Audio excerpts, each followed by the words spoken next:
बिस्मिल्लाहिर्रहमानिर्रहीम। आज की कहानी का टॉपिक है मौत से छुटकारा। अरे अरे, कुछ सुना तुमने साकिब मियाँ?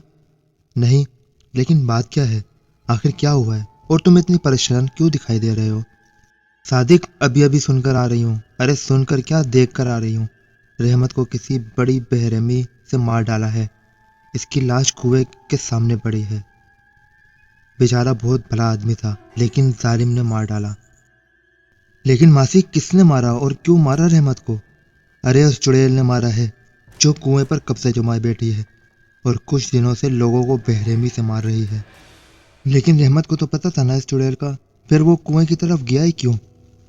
सारा गांव जानता था कि पीर बाबा ने कुएं की जानिब जाने से मना किया हुआ है। इससे पहले बाबा मेहरदीन और आरिफ भी तो इसी तरफ जाने से मरे थे। इस चुड़ैल ने इन्हें मार डाला था और फिर गांव के सब लोगों को ताकीद की गई थी कि कोई कुएं के पास जाने की कोशिश ना करे। इसके बावजूद भी रहमत इस तरफ चला गया। तो इसमें किसी का क्या कसूर? इसने खुद ही अपने मौत को गले से लगाया है। अरे सादिक, कैसी बातें कर रहे हो? इसका भी क्या कसूर है? मौत ले गई इसे वहां तक। तुमने सुना नहीं कि जिस जगह इंसान की मौत वाकया होनी होती है, वो किसी न किसी तरीके से वहां लाजमी पहुंच जाता है। रहमत के साथ भी तो ऐसा ही हुआ है ना। मौत वरकला कर ले गई इसे, जबकि इसके घर वाले कह रहे थे कि रात को ये कहकर रहमत घर से निकला था कि मैं गांव के एक आदमी से मिलने जा रहा हूँ। रहमत की मौत का सुनकर गांव में खौफ व हरास फैल गया। लोग अब शाम होते ही घरों में कैद होकर रह जाते हैं। कोई भी घर से बाहर ना निकलता था, क्योंकि रात के पिछले पहर वो शैतानी चुड़ैल बांसुरी बजाती थी और जो भी भूला भड़का कुएं के पास बांसुरी की आवाज़ सुनकर चला जाता था तो वो इसे मार डालती और लाश गांव की हदूद में फेंक देती। इस अनजानी मौत से गांव वाले बहुत परेशान थे, लेकिन किसी का बस नहीं चलता था कि इस चुड़ैल को रोक सके। इसलिए वो गांव वालों को मारे जा रही थी। रहमत को मरे हुए अभी चंद दिन ही हुए थे कि एक सुबह गांव की हदूद में एक और लाश पड़ी मिली, जिसको बुरी तरह से नोचा गया था, क्योंकि इसके चेहरे पर इतनी खराशें थी कि पहचान में नहीं आ रहा था कि वो कौन है। कि अचानक गांव के एक लड़के ने लाश देखकर रोना शुरू कर दिया और कहा, ये तो हमारे बाबा शफी हैं, जो रात को ये कहकर घर से निकले थे कि मैं खेतों को पानी लगाने जा रहा हूँ। हम घर वालों ने बाबा को बहुत रोका, लेकिन इसने कहा मुझे कुछ नहीं होगा, तुम फिक्र ना करो, मैं कुएं की तरफ नहीं जाऊंगा। फिर पता नहीं कैसे कुएं की तरफ चले गए और इस चुड़ैल का निशाना बन गए। गांव वालों के लिए बाबा शफी की मौत बहुत बड़ा सदमा थी, जिसने पूरे गांव को अपने लपेट में ले लिया। जहां इस गांव में लोग शाम को जाकर अपने घरों में जाते थे, अब दिन का भी ज्यादातर वक्त गांव वालों का घर पर ही गुजरने लगा, बल्कि मजबूर हो गए थे वो। इसी दौरान रात में सादिक का दरवाजा जोर जोर से खटकने लगा और सादिक चरपाई से उठकर सोचने लगा कि इस वक्त कौन आ गया। इतनी रात गए, खुदा खैर करे, चले चल कर देखता हूँ। सादिक ने जैसे ही दरवाजा खोला, एक बूढ़ी औरत फौरन अंदर चली आई, जिसे देखकर सादिक हैरान रह गया और बोला, मासी तुम इस वक्त हमारे घर, खैरियत तो है ना? अरे सादिक, अभी तो खैरियत है, लेकिन मुझे आगे की खैरियत नहीं लग रही। अब देखो ना, गांव में इतना खौफ व हरास फैल चुका है कि कोई शाम तो क्या, दिन में भी बाहर निकलने से गुरेज करता है। मेरे बहू और बेटा बच्चों को लेकर शाम होने से पहले ही अपने ससुराल के पास मैके चले गए और मैं घर में अकेली रह गई हूँ। बहुत डर गई हूँ। इस चुड़ैल के कारनामों से आए रोज किसी न किसी की मौत कोई नई बात नहीं रही। मेरे बहू और बेटे ये कहकर चले गए कि हमें मरना नहीं है। मैंने कहा मुझे भी साथ ले चलो, तो उन्होंने कहा माँ जी आप यहीं रहें, घर की देखभाल करें। तुम जानते हो गांव में इस चुड़ैल ने कितनी दहशत फैला रखी है और जान किसको नहीं प्यारी। तो मैं हमारे डर के अकेले होने की वजह से तुम्हारे घर आ गई हूँ। कोई बात नहीं मासी, तुम हमारे घर में ही रहो जब तक तुम्हारा बेटा और बहू वापस नहीं आ जाते। पता नहीं ये चुड़ैल और कितने बेगुनाह लोगों का खून करेगी। आखिर हमने इस चुड़ैल का क्या बिगाड़ा है जो ये मासूम लोगों की जानों से खेल रही है? सादिक, मुझे भी इसके बारे में सोचकर बड़ी वहशत होती है। मासी तुम फिक्र ना करो, मैं हूं ना, तुम यही सो जाओ, मैं तुम्हारे लिए अंदर चरपाई रख देता हूँ। ठीक है सादिक मियाँ, मैं यहीं लेट जाती हूँ।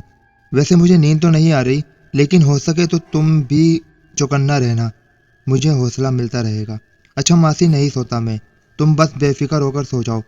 सुबह हुई तो एक और लाश का तोहफा गांव वालों को मिला।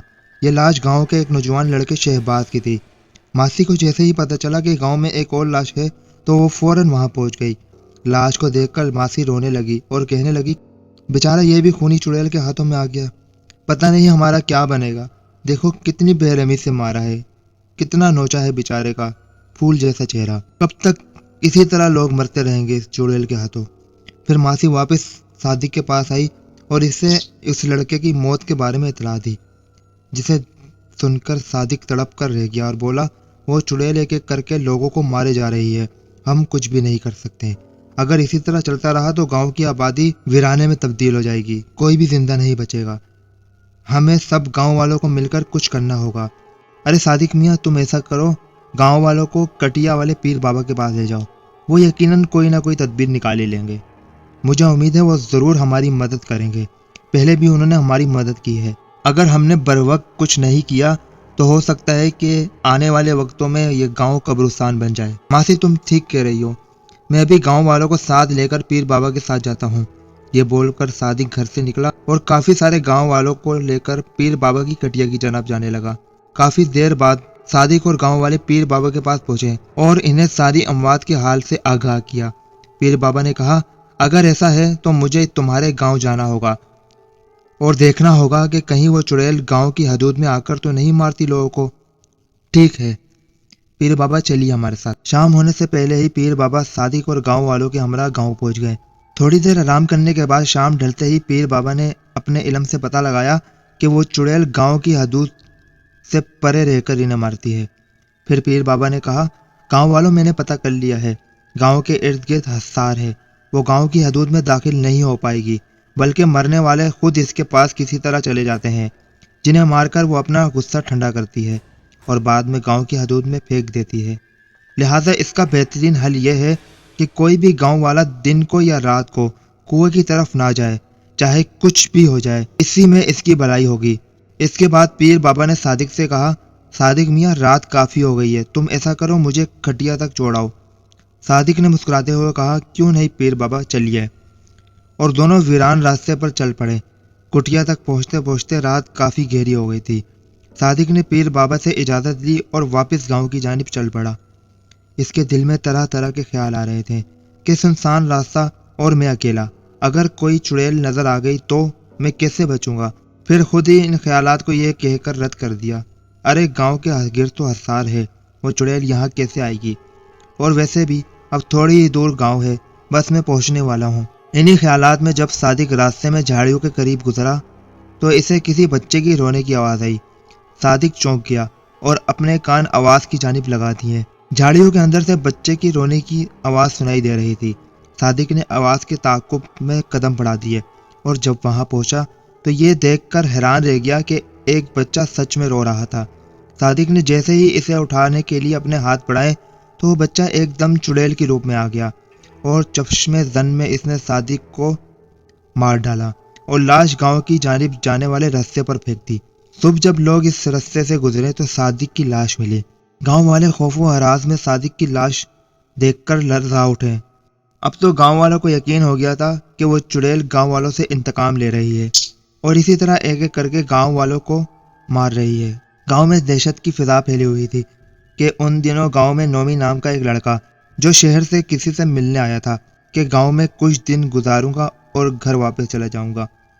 नोमी गांव पहुंचकर अपनी नानी से मिला तो बहुत खुश हुआ और बाकी रिश्तेदारों से भी मिला। इसे जो खुशी पहले अपनी नानी के चेहरे पर दिखाई दी, अपने आने की, वो इस बार नहीं दिखाई दे रही थी। वो पूछता रहा, नानू क्या बात है, आप परेशान क्यों हैं? फिर नोमी की नानी ने कहा, कोई बात नहीं बेटा। लेकिन जैसे ही रात हुई, नोमी अपनी नानू के साथ और बाकी घर वालों के साथ बातों बातों में मगन गांव के बाहर बांसुरी की आवाज सुनने लगा। बांसुरी की आवाज सुनते ही नोमी ने पूछा, कितनी प्यारी बांसुरी बजा रहा है कोई, कौन है जो गांव में बांसुरी बजाता है? मैं जरूर उससे मिलना चाहूंगा।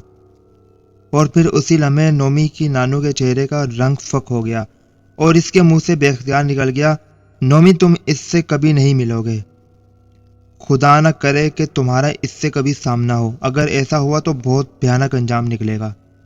नोमी तजस्सुस में पड़ गया और थोड़ी देर बाद फिर से इसने कहा, नानू आप ऐसा क्यों कह रही हैं? ऐसी क्या बात है जो आपको अंदर ही अंदर खाई जा रही है, मगर आप ये बात जबान पर लाने से कतरा रही हैं? बताइए नानू, कौन है जो ये बांसुरी बजाता है और मैं क्यों इससे नहीं मिल सकता? नोमी की नानी ने चिल्लाकर कहा, इसलिए कि मैं तुमको मरते हुए नहीं देख सकती नोमी, क्योंकि वो बांसुरी मौत की पुकार है, वो मौत जो मरने वालों को अपनी तरफ खींच लेती है। नानू, मैं कुछ समझा नहीं, आप क्या कह रही हैं? खुल के बताइए कि आखिर क्या है बात। अगर सुनना ही चाहते हो तो सुनो। मैं तुम्हें ये सब बताना तो नहीं चाहती थी, लेकिन तुम बार बार पूछकर मेरे सब्र का इम्तिहान ले रहे हो, इसलिए बता ही देती हूँ तुम्हें वो राज जो शायद तुम नहीं जानते अभी तक।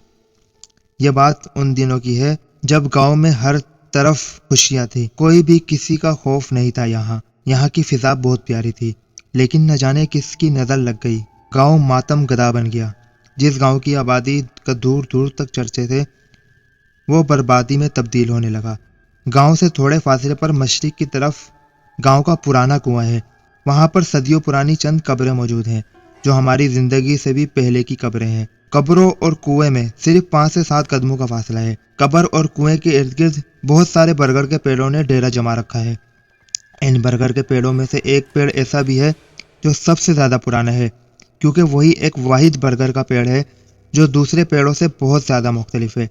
इस पेड़ की खासियत यह है कि वो तने के लिहाज से और फैलाव के लिहाज से सबसे बड़ा है। इस पेड़ के तने में एक बड़ा सा सुराख भी है जो तने को जुदा करता है एक होने से, लेकिन फिर भी वो बहुत ज्यादा बड़ा है। वो सुराख जमीन की निचली तह तक जाता है। गांव वाले हर रोज की तरह अपनी जरूरत के मुताबिक पुराने कुएं से पानी भर रहे थे और इस्तेमाल कर रहे थे, लेकिन वहां पर एक जिन जिसका नाम शराल था वो आ गया और गांव वालों को डराने लगा और कहने लगा, ये जगह मेरी है, यहाँ मत आया करो। ये पहली बार हुआ था, इसलिए गांव वाले काफी परेशान थे। फिर गांव वालों ने पास वाले पीर बाबा को बुलाया और सारी बात बता दी। तो पीर बाबा ने अपने अमल के जरिए इस जिन को पकड़ा और कहा, गांव वालों को तंग करना छोड़ दे और चला जाए यहाँ से। लेकिन वो ना माना और लोगों को तंग करता रहा।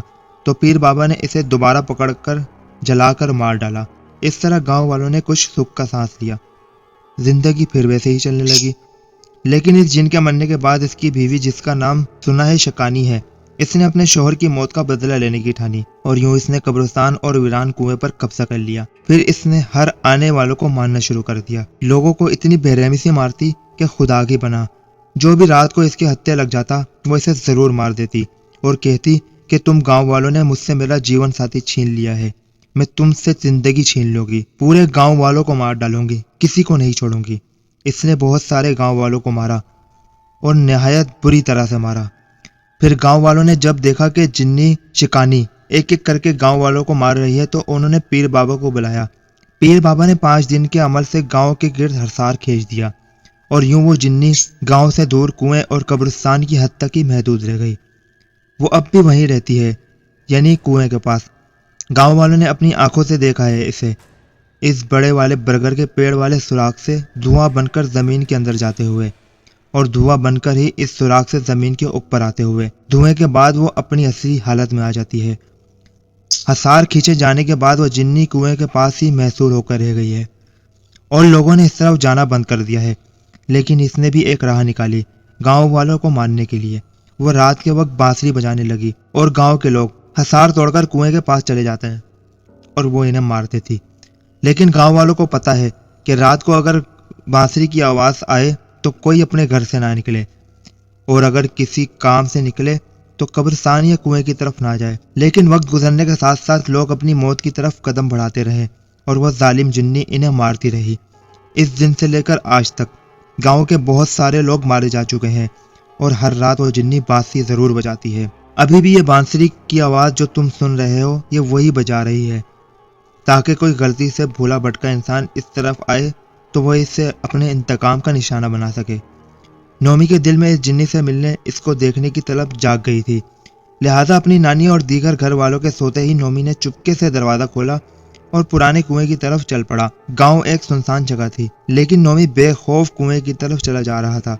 आखिर नोमी हसार तोड़कर बांसुरी के ताकुब में कुएं के पास जाकर खड़ा हो गया। वह जिन्नी कुएं की दीवार पर बैठी बांसुरी बजा रही थी कि इसने अचानक से अपना चेहरा घुमाया तो बजाय मारने के इससे यकटक देखने लगी और इस तरह देर तक नोमी को देखती रही, यानी पहली ही नज़र में वो दीवानी हो गई थी। फिर वो नोमी के साथ बातें करने लगी और इससे अपने शोहर का सारा वाकया बताया। नोमी ने भी इसे गांव वालों की हलाकतों के हवाले दिए और ये बावर कराया कि इसके चाहने वाला खुद अपने इंतकाम का शिकार हुआ है। इसी तरह काफी दिनों तक नोमी रातों को जाकर इससे मिलता रहा। वो नोमी का इंतजार करती थी और जब बांसुरी बजाती तो नोमी को पता चल जाता वो इससे बुला रही है। एक रात नोमी ने कहा, खुदारा तुम लोगों को क्यों मारती हो? तो वो जिन्नी बोली, अगर तुम मेरी जिंदगी में हमेशा के लिए आ जाओ तो मैं किसी को नहीं मारूंगी, क्योंकि तुम्हारी शक्ल मेरे शोहर की याद दिलाती है मुझे। नोमी ने अगले रोज गांव वालों से कहा कि जिन्नी ने मुझे अपने साथ ले जाने के ओस गांव वालों को ना मानने का वादा किया है, लिहाजा तुम सब के लिए मैं इसके साथ जा रहा हूँ।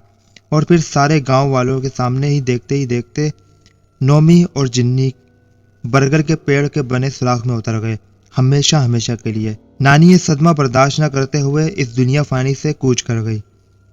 इस दिन के बाद इस गांव का कोई भी फर्द ना मारा गया और फिर ना ही कभी किसी ने इस जिन्नी को इस बरगद के पेड़ के पास दिन में देखा न रात को। तो यूट्यूब के मेरे साथियों, आप लोगों को ये कहानी कैसी लगी और नोमी का ये बड़ा दिल कैसा लगा? कमेंट्स में मुझे ज़रूर बताइएगा। किसी और वीडियो में आपके साथ मुलाकात होगी। अल्लाह हाफिज़। पाकिस्तान जिंदाबाद।